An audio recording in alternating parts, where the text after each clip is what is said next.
Hello नमस्कार सगळ्यांना, श्री स्वामी समर्थ. तर आजचा व्लॉग हा स्टार्ट झालेला आहे सकाळी 6 वाजेपासून, कारण की आदल्या दिवशी कार्यक्रम वगैरे खूप छान असा झालेला होता. आणि दुसऱ्या दिवशी सोमवार होता आणि सोमवारी मुलांची शाळा, पुन्हा यांचं कॉलेज. मग त्यामुळे आम्ही पहाटे 6:15 साडेसहाला घरातनं निघालेलो होतो आणि मोटरसायकलवर होतो. आणि पाहू शकता की अजूनही अंधार होता आणि थंडी म्हणाल तर थंडी खूप वाजत होती, कारण की आम्ही स्वेटर वगैरे असं काहीच नेलेलं नव्हतं. आणि पोहोचेपर्यंत आम्हाला 6:45 झालेले होते आणि 6:45ची बस आम्हाला मिळालेली होती आणि आम्ही बरोबर 9 9:30पर्यंत घरी आलेलो होतो. आणि मग घरी आल्यानंतर हा दुसऱ्या दिवशीचा व्हिडिओ आहे, कारण त्या दिवशी मी पूर्ण शूट हे केलंच नाही, कारण की घरी आल्यानंतर मग पुन्हा आमची शाळेची तयारी, पुन्हा त्याचा टिफिन हे ते. आणि दुसऱ्या दिवशीचा हा व्लॉग आहे. तर दुसऱ्या दिवशी मी सकाळीच यांना सगळ्यांना शाळा कॉलेजवाल्यांना काढून दिलेलं आणि मग पुन्हा साफसफाईला लागलेली होती, कारण की सारखं ये जा चाललेलं होतं. 2 आठवड्यापासून घराकडे अजिबात लक्ष नव्हतं. वरच्यावर झाडझूड केली, साफसफाई केली, तेवढंच होतं. तर मग म्हटलं चला आता त्याचं पूर्ण हॉलची छान अशी डीप क्लिनिंग जी आज करून घेऊ म्हटलं. आणि सोफा सेट पाहत असाल तर सगळं काढलेलं होतं, कुशन वगैरे. आणि धूळ प्रचंड येते इकडे, कारण की थोडेसे आजूबाजूला घर बांधकाम जे म्हणतो आपण ते चाललेले आहेत. पण त्यामुळे प्रचंड धूळ घरात येत असते आणि 1 दिवसाआड 2 दिवसाआड ही जशी साफसफाई करूनच घ्यावी लागते, नाहीतर मग खूप असा आपण म्हणतो ना पसारा तो होत असतो. आणि सकाळी म्हटलं चला आंघोळीच्या आधीच मी सगळी कामं उरकून घेत होती, कारण की धुळीचं जाळीचं पुन्हा अंगावर येईल म्हणून. मग यानंतर मग मी सगळंच एका साईडने सगळंच काढत गेलेली होती, कारण की सगळंच काढलं ना तर मग पुन्हा आवरायला थोडासा त्रास होतो, म्हणून मग एकेका कॉर्नरने सगळंच काढून मी असं साफसफाई या ठिकाणी करून घेत होती. आणि यानंतरचा पण मी या दिवशीचा व्हिडिओ जो आहे तो कंटिन्यू केलेला नव्हता. आजच्या व्हिडिओमध्ये तुम्हाला 3 दिवसाचे जे रेकॉर्डिंग केलेले व्हिडिओ आहेत ते येणार आहेत, कारण की थोडं करून मी सगळं करत होते. आणि गावाहून आल्यानंतर मग थोडंसं थकवा तर जाणवतोच, कारण की ये जा करणं आणि गावाला जाणं किंवा कुठल्याही ठिकाणी कार्यक्रमाला जाणं म्हणजे काय सोपं नसतं, कारण की थोडासा हातभार जो आहे तो करावा लागतो, लावावाच लागतो कुठल्याही कामाला. त्यामुळे आणि थोडा थकवा पण जाणवत होता, पण काम तर करणं आवश्यक होतंच.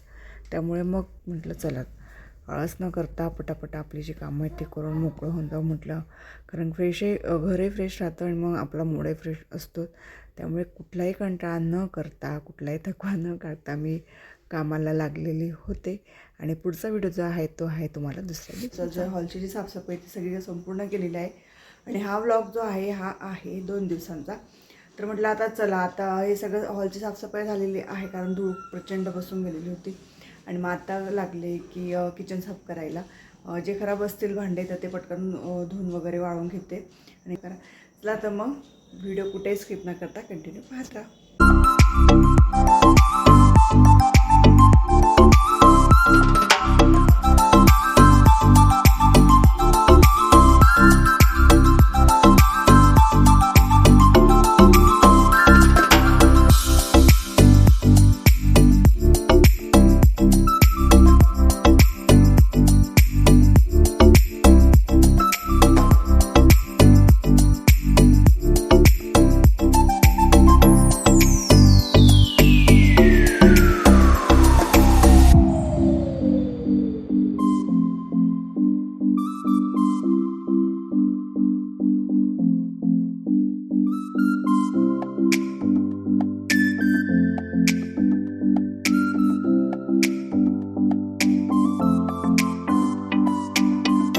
सगळे घासून घेते म्हटलं चला एकात एक सर्व एक घासलाने सारखा दिसतोय म्हणून सगळं घासून घेते, सर्व काढून घेतले.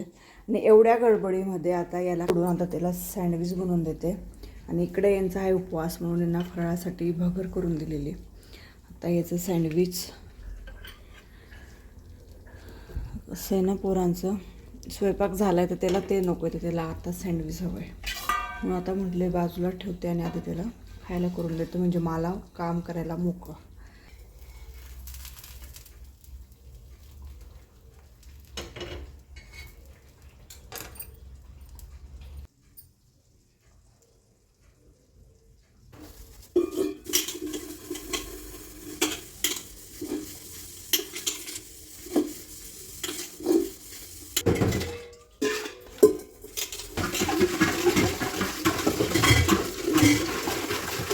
ते डबे वगैरे सगळे घासून झालेले आहेत. बाहेर वाळत पण घातलेले. त्यात हे आले, यांचं जेवण वगैरे झालेलं आणि आत्ता वाजले आहेत 3. तर आत्ता वाजले 3 आणि मला लागली आहे भूक, कारण की सकाळी मुगाचं उसळ वगैरे बनवलेलं होतं आणि आम्हीच होतो जेवायला, म्हणून मग मी स्वयंपाक केलेलाच नाही. कारण की अभिला मी मला वाटतं पास्ता का काहीतरी करून दिलेलं. आणि श्लोकला कसं असं ना, मुगाची उसळ असले म्हणजे मग त्याच्यावर पुन्हा दिवस असतो. मग माझ्या एकटीसाठी मग मी भाजीपोळी वगैरे बनवली नाही. यांना छान अशी मी भगर करून दिलेली. आणि आत्ता वाजले 3 तर लागली आहे भूक. तर फ्रीजमध्ये रात्रीची खिचडी होती, इकडे बघताय. तर मी तिला आता काढली आणि छान अशी कडकडीत गरम करून घेते आणि थोडासा पोटोबाज हे तो करून घेते. तोवर आपले डबे जे येते छान असे वाळून पण जाते.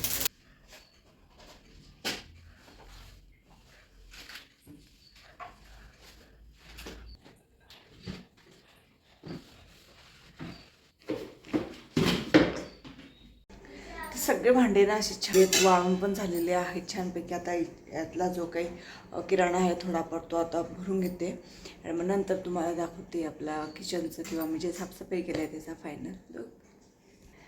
तर डबे जरी एवढेच दिसत आहेत, पण घासायला पुन्हा त्यांना साफ करायला मेहनत ही लागतेच, थोडे असो की जास्त असो. तर आता हे सगळं यात पटापट पॅक करून घेते काय काय ते. भांडे माझे लावून होत नाही तेवढ्यात एवढी टोपलीवर भांडी पुन्हा निघाली, पुन्हा घासलेली. किचन ओट्या खालची जी थोडीशी प्लास्टिकची छोटी मोठी जी डबी होते ते पण काढून छान असे घासून घेतलेले आहेत. तर आपलं किचन सगळं आवरलं गेलेलं आहे. सगळं भांडे जी होते ती काढलेली सगळे व्यवस्थित लावले गेलेले आहेत. आणि आता वाजले 6:15. 1 मिनटं बॅक कॅमेऱ्यानं दाखव. तर हे सगळे डबे इकडे अरेंज केलेले असे आणि त्यानंतर इकडे हे सगळे स्टीलचे डबे जे आता घासलेले आहेत मी छान असे रचून घेतलेले आहे. आणि आता बनवायचा अजून चिवडा बाकी आहे, ते स्वयंपाकानंतर पाहिल. आणि ही देवीची मूर्ती जी बघत आहात तुम्ही ती आहे लक्ष्मीपूजनाची. आता किती दिवस देवाऱ्याजवळ होती, आता तिला आज नाही तर उद्या एखाद्या मंदिरात ठेवून यायची म्हणून तिला इकडच्या साईडला ठेवली. आता दुपारी श्लोकला बनवून दिलं होतं सँडविच. आता अभि आली तर अभिला पण हवं आहे, तर इकडे दोघांचे सँडविच लावून दिलेले आहेत. आणि साईडला होतो आहे माझा असा गरमागरम चहा. आता छान असा चहा वगैरे घेते. आणि जवळ सँडविचचं जे सॉस वगैरे असतं ना, जवळ घरात आहे तवर ते संपेपर्यंत मुलांना हेच खायचं असतं. त्यामुळे मग आता त्याला करून दिलं, मग आता तिला पण पाहिजे त्याच्यासोबत त्याला दोघांनाही. आणि आत्ता मस्त चहा असं करून घेते. आणि आत्ता वाजले 6:15 आणि हे सगळं आवरून मला लागायचं पटकन स्वयंपाकाला, कारण की यांचा आहे उपवास. पटापट स्वयंपाक हे करते आणि आजच्या ब्लॉगचं मी इथे एंड करते. नक्की लाईक करा, शेअर करा आणि सगळ्यात महत्त्वाचं म्हणजे चॅनल आवडल्यास नक्की चॅनलला सबस्क्राईब करा. तोपर्यंत तुम्हाला सगळ्यांना बाय बाय, गुड नाईट.